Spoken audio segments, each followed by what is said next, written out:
You can't fill a cup that is already full. That's what the old monk told David Walker when he arrived at the remote mountain retreat one cold morning, exhausted, burned out, and completely lost in life.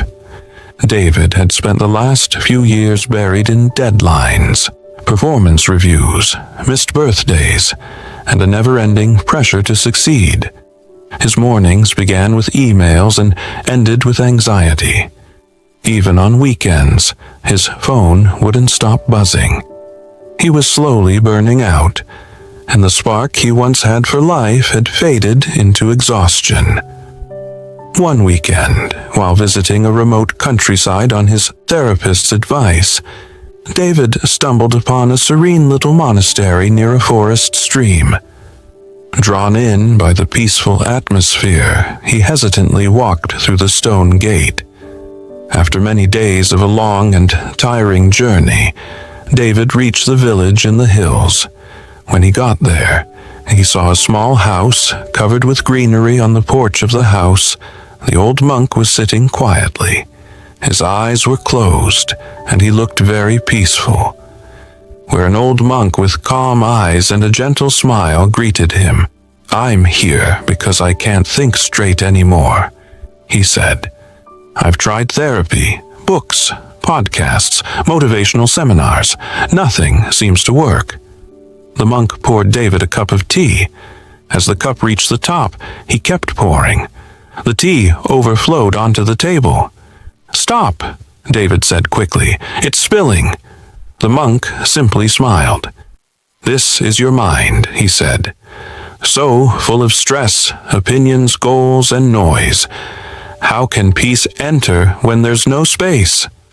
The monk saw David's tightly clenched fists, the lines of worry etched into his forehead, and his shallow breathing.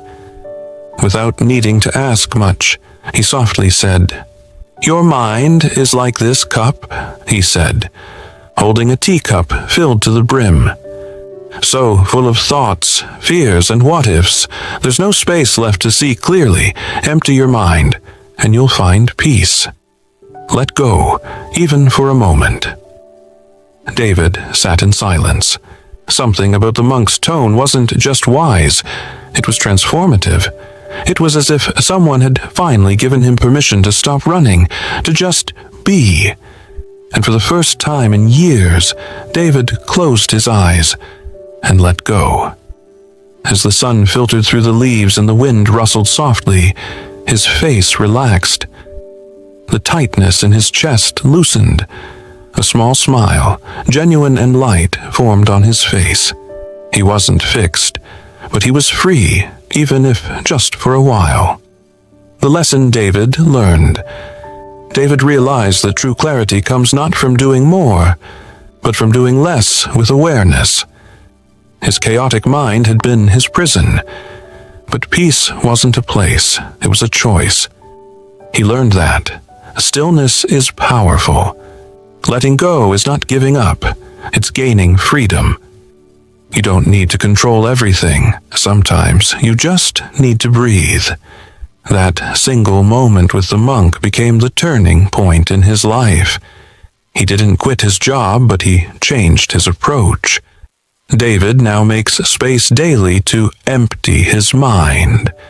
And in that space, he found himself again.